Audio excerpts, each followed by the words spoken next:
Join me while I create this DIY spooky book stack using the new Roycycled Dark Academia Decoupage paper. This paper is so yummy. There are so many good parts. I cannot wait to get started.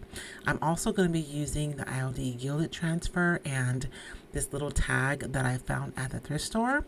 I'll be using some white chalk style paint to cover my books, some water-based matte varnish, and I'm going to be using this box cutter in order to separate the cover from my pages. I want my pages to be soft because I want this to resemble the really old antique books that you sometimes find that have the linen showing on the spines. And so all I have to do with my box cutter is separate the book from the spine, and then I can take that right off. Don't worry guys, I'll be using this book cover for another project on another day. I'll do the same thing to my second book before I move on to prep these using my white chalk style paint. I want to paint my pages white so that when I decoupage, the artwork from my decoupage paper really pops. I want my pages to be reinforced, so I'm just using my Uhu, I guess that's how you say it, glue stick on these pages, and I'm gluing them together. That way they'll be strong together and they won't tear easily throughout the process of creating this book stack. I'm also going to be hot gluing my books together and also going through and hot gluing periodic pages. I really want this stack of books to be really secure. I'm not sure that's the word I'm looking for, but I want it to be really sound because I'm only going to be using a string to tie these together, and I don't want them to come apart once I get everything decoupaged. I'm figuring out which part of my paper that I want to use. I have a lot of anatomy on this particular design, and I added this crown to this one, and I love this piece. And I also love the fact that there's a red wax seal as well. So this is going to make a perfect cover for my Dark Academia book stack. What do you guys think? There is a piece here that I want to make sure and save, so I'm going to cut it out and I'll just go and add it in over the top and no one will ever know. So I start by just figuring out how it's going to fit on my book and making sure everything is trimmed out. You guys, I love misting my decoupage paper first. What happens is it allows the paper fibers to stretch, and so I can just stretch my paper out ahead of time so that when it comes in contact with my decoupage medium, it's not going to wrinkle because it's already stretched. This is a really easy way to get a wrinkle-free finish. And now that I have this attached, I can go in and just add the little piece where it just has like a specimen label that I want to add right over the top. One of the things that I do when I want to blend paper really well is I'll create an irregular edge. So I'm just going to tear this paper right along the edges so that I don't have any straight lines. And once I decoupage, you won't even be able to tell the difference. I hope you're enjoying this free tutorial. If you love the decoupage paper that I'm using, you guys can find your own stash. You can find more designs and a list of retailers at roycycled.com. And now it's ready to just decoupage right over that white spot and no one will be able to tell any different.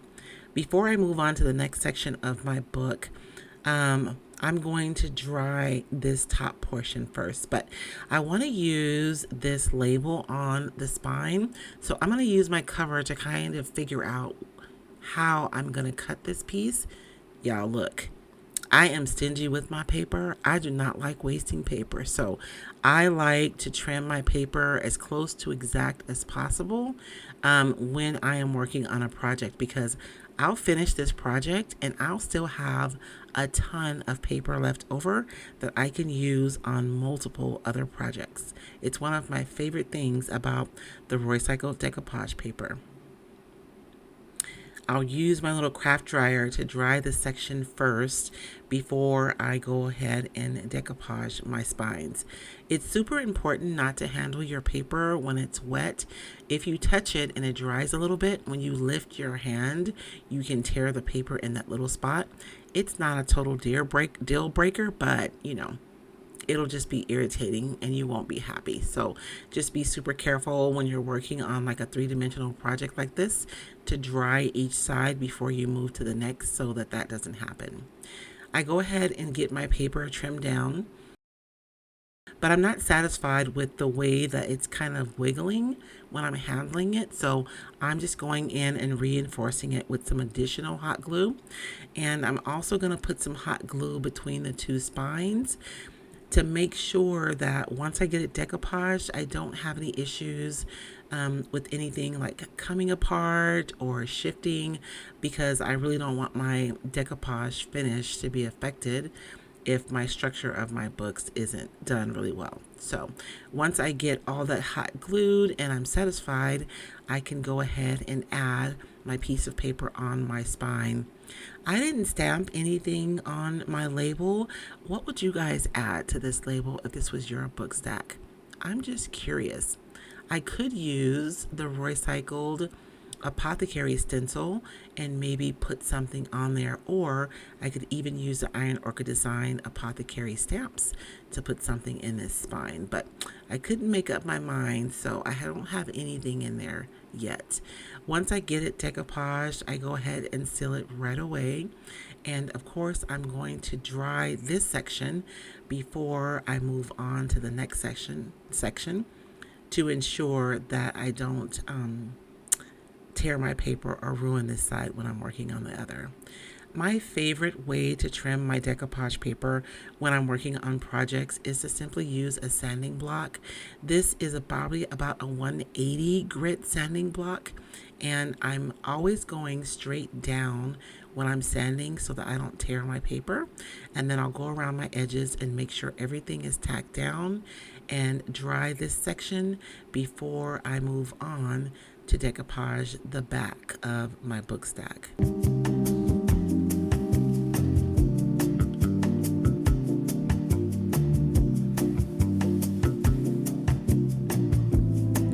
One of the things about this paper is the elements are at different scales. So this tree is smaller, so it's going to be more appropriate for this book stack. But if these books were larger, I could use the other creepy tree to put on the back of my book. But this is going to be perfect. But first, let's get some white paint on here so that my image really pops once I get it decoupaged. And I'm just taking a few moments to reinforce this page to make sure that nothing tears on me while I am while I'm decoupaging and or handling this book stack.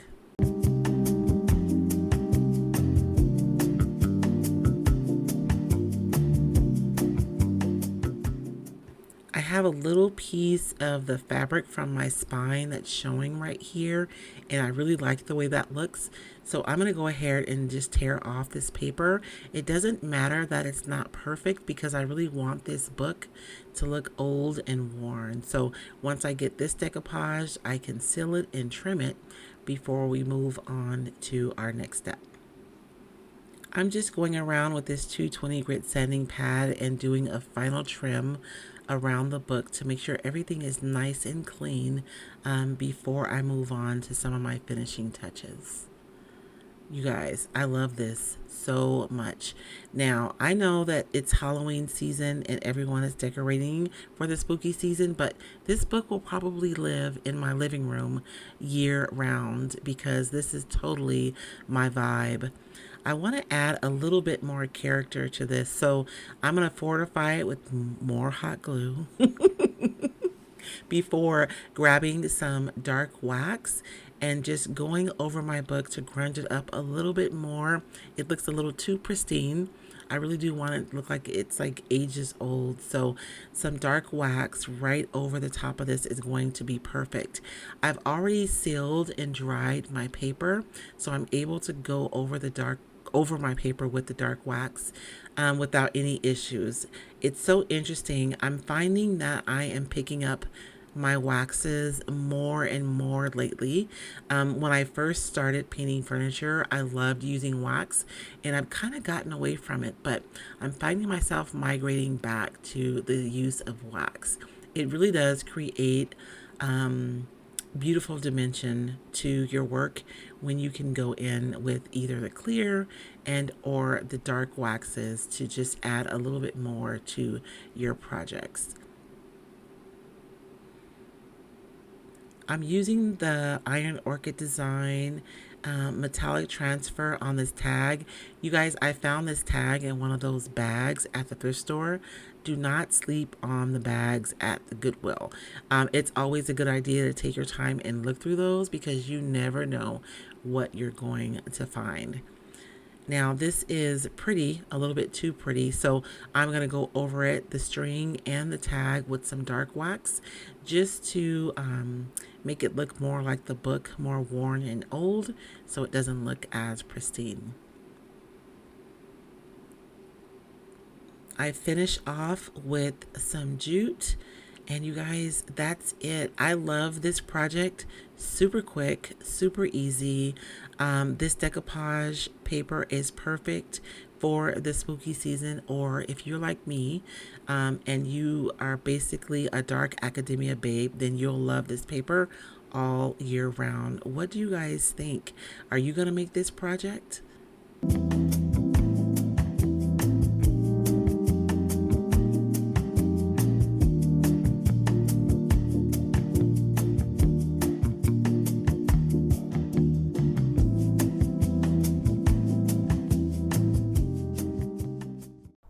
I hope you enjoyed this tutorial. Be sure and check out the information on my masterclass below, or you can check out Roycycled Academy for other courses I teach. Otherwise, you can find me on all the places: Facebook, TikTok, Pinterest, Instagram, YouTube, all at Roycycled. Thank you so much. You guys, remember, there isn't anything that I've taught today that you cannot absolutely do. You can do this and you can do it today. Bye.